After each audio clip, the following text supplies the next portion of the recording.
Has your coaches ever had to like correct you on your form at all, and then kind of going into detail on what that was all like? Yeah, high school, I feel like probably middle school and high school was probably the time form correction was pretty essential. I remember, Nathan, you might recall too, at our cross country camp we usually went to, they had a segment on form where they were the kind of high school coaches would they would video the campers or the athletes at the camp. We'd go back, rewatch the film, see what was wrong, what was different. I feel like a lot of the common complaints across the board were um, if we start from, I guess, the feet down, people heel striking, not really, they're kind of extending a little bit too far, reaching for the ground instead of kind of hitting with the center of the ball of your foot. Pretty important for distance running. Going up higher in the body, I feel like arms were pretty crazy. People had a lot of very unique running forms, which you don't even really think about it too much, but the way you carry yourself in terms of core, arms, neck, and head kind of has a pretty large effect on momentum, energy loss, etc. So that was kind of critiqued as well, not just for me in particular, but I remember across the board.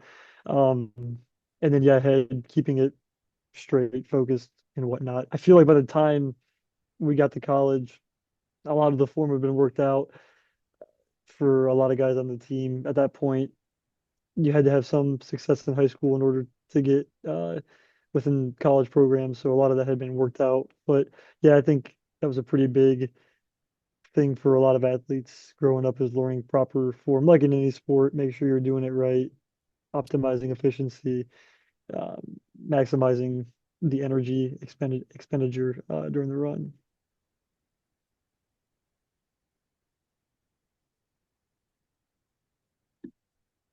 I think that might be all my questions. Um, Joe, do you have anything?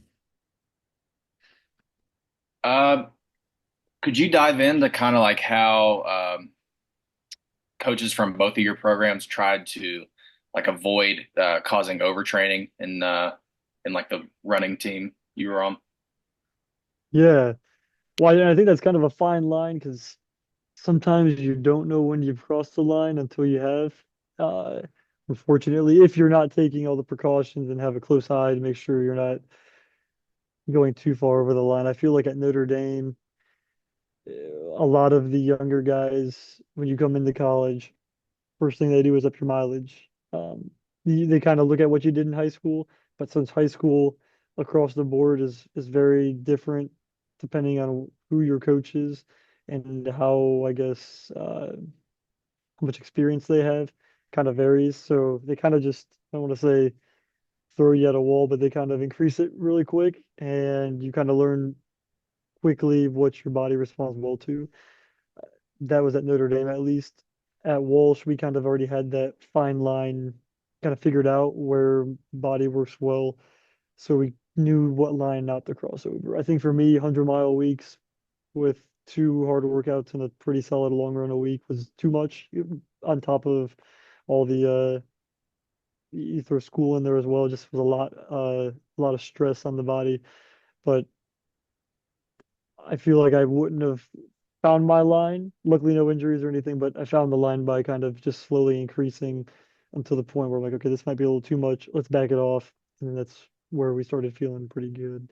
That's how I was able to find it at least. I'm sure other people do so differently.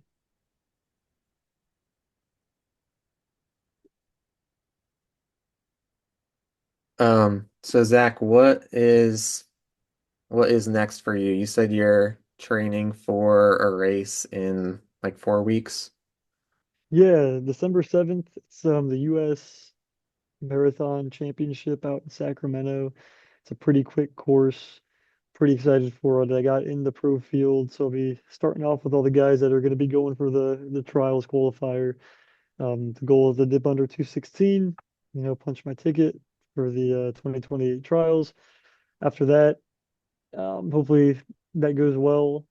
I'll have a year or two before the trials to kind of just um, still seek out some pretty fast times, but also have some fun in the sport. Probably sign up for some races I wouldn't necessarily sign up for if I didn't have the trials to qualifier because that'd be the main goal first. But yeah, just kind of working towards that.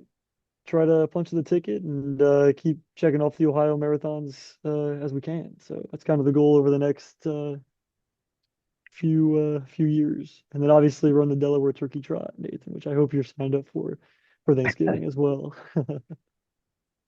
I am not, but I might see you there. There we I go. see you there now. Nice. Um, yeah. Any other questions, Chad, that you had? No, I think we hit it all. I think we did. All right. Zach, yeah, thanks for taking the time and yeah, good luck with everything you got in the future, and I'll see you at the turkey trot. That's right. I appreciate you guys having me out. So thank you.